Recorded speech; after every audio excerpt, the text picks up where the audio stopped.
कुछ ऐसा करके जाएंगे कि छपरा की जनता हमेशा याद रखेगी हम सबको। मुझे लगता है कि खेसारी भैया के साथ काम करने वाले कम से कम 100 लोग हैं, और 100 लोगों में आप बोलते हैं कि खेसारी जी जीत के बॉम्बे चले जाएंगे। नहीं जाएंगे बॉम्बे, इसी छपरा में गाना बनाएंगे, इसी छपरा में स्टूडियो खोलेंगे और इसी छपरा में शूटिंग भी करेंगे। जान लीजिए, हमें लिखने आता है, उनको गाने आता है। गाना गाने और शूटिंग करने के लिए मुंबई जाने की जरूरत नहीं है। इसी छपरा में सिनेमा भी बनाएंगे, और जब सिनेमा बनाएंगे तो हमारे छपरा के कम से कम 2000-5000 भाई हमारे जो बेरोजगार घूमता लोग, वो लोग के रोजगारो देव जा, आप बढ़िया कमाई लो। तो हमनी के हाथ में सिस्टम नहीं है भैया, तो हमनी के का कर सकता नहीं जा। हमनी के अपन रुपये ज्यादा खर्च कर देव जरा सब पतो लोग कहन के देखा ज्यादा पैसा कमाता लोग बिहाने ईडी भेज दी लोग। आजकल सिस्टम अलगे चलल बा, पक्ष में बोला तरह तो ठीक बा, अगर विपक्ष में बोले लगवा तो ईडी भेज देता लोग। तो हम लोग यहाँ किसी का विरोध करने नहीं आए हैं, हम लोग आए हैं इस छपरा की बदहाल जो जिंदगी है उसको निकालने के लिए। छपरा की इमोशन है हम सब। आज छपरा की माता बहन बेटी चाहे छपरा के भाइयों के आंखों में दिखता है तो पता चलता है कि वो खेसारी लाल यादव के लिए जिंदा है, वो खेसारी लाल यादव के लिए जी रहा है। तो मुझे गर्व होता है कि जिस इंसान ने इतना कुछ किया है।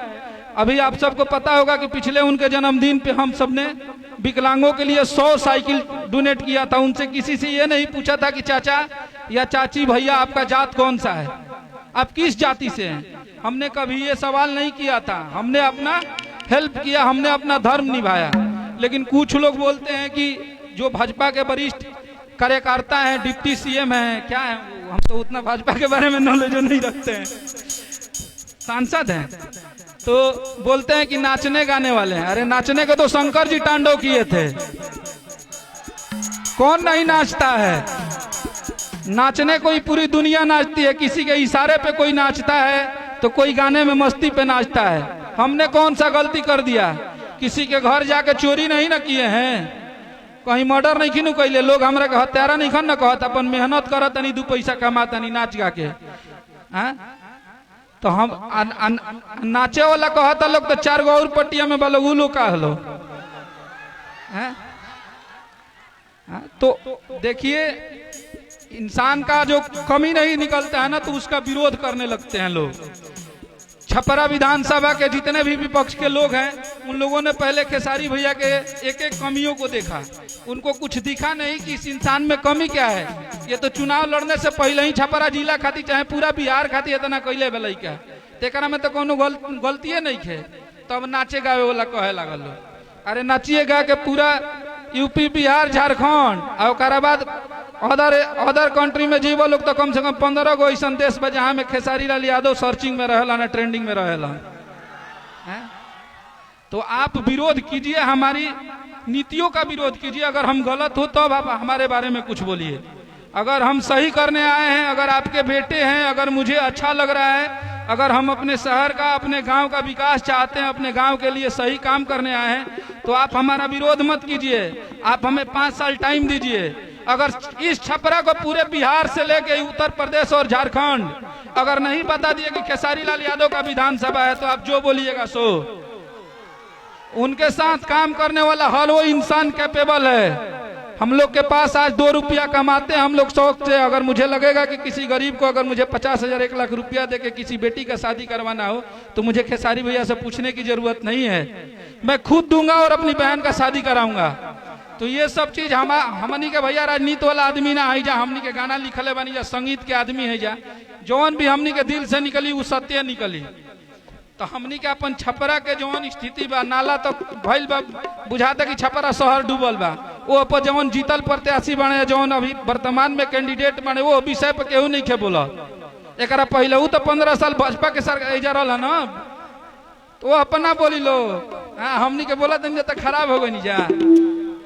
6 तारीख के आता ना वोट कर देवे के भाई, नोटिस से यूट्यूब के सेक्शन जाम हो जाला, वैसे वोट जाम होके के चाहिए, जान लिया लो। और ई दुलो के भाई के प्रतिष्ठा के बात भाई जा, जात पात पे केहू नहीं के जाए के, ऐजा सिर्फ खेसारी लाल यादव आपका घर का बेटा है। अगर खेसारी लाल यादव छपरा के लिए बोलेगा तो पूरा देश सुनेगा। आज सोचिए कि खेसारी लाल यादव छपरा से चुनाव लड़ रहे हैं तो पूरा केंद्र लगा है खेसारी लाल यादव को सुनने के लिए, और इसी छपरा में आके जवाब दे रहे हैं लोग। तो जिस दिन हम जीत जाएंगे उस दिन सबके नाक में दम कर देंगे कि हमें ये चाहिए, और नहीं चाहिए तो सबके जितना हमनी के संगवा रहे वाले बानी जा 1-1 मिलियन फॉलोअर्स बने सा लाई भाके बोले लगा जो सब कोई के बारे में कि हमारा छपरा के विकास ही जा होके के चाहिए। तो अगर अगर ये लोग के बस चली तो उनको ले कोनो बड़ नेता रही तो उनको के ट्रम्पो के ले दी। आप लोग बहुत बढ़िया बात कहत रही जा शुरू से कि एक खेसारी सब पे भारी। आज छपरा विधानसभा में चुनाव लड़ के हमनी के देख लेनी जा कि सच में एक खेसारी सब पे भारी है। सारा लोग मिल गई बा लोग एगो लड़का के हरावे खातिर, एगो लड़का के गलत बनावे खातिर, जौन लड़का गरीबी से आज भी नहीं खे निकलल। खेसारी भैया के पास ये मानते हैं कि बहुत सारा धन संपत्ति सब कुछ अर्जित है, लेकिन उस इंसान के साथ अगर हम लोग बैठते हैं, अगर 15 लोग जिस रूम में रहते हैं तो हमारे नीचे हमारे बगल में ही वो इंसान बैठता है। आज तक भेदभाव वो इंसान नहीं किया।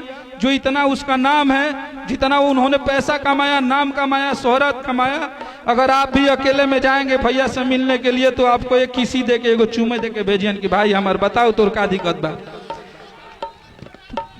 तो हमें गर्व होता है कि हम उस इंसान के लिए गाना लिखते हैं, उस इंसान के लिए काम करते हैं हम लोग, कि खेसारी भैया ने हम लोगों को जो परवरिश दिया है, हमारे लिए हमारे माँ बाप ने हमें जन्म जरूर दिया, हम एक ब्राह्मण परिवार के लड़के हैं, लेकिन आज अगर हमारा यहाँ से अर्थ से फर्स्ट तक अगर हम सबकी जिंदगी है तो सिर्फ ड्यू टू खेसारी लाल यादव का देन है। आज रहने का घर नहीं था, लेकिन जौना शहर में जाइए अपन घर बा, वो सिर्फ खेसारी लाल यादव जी का देन है।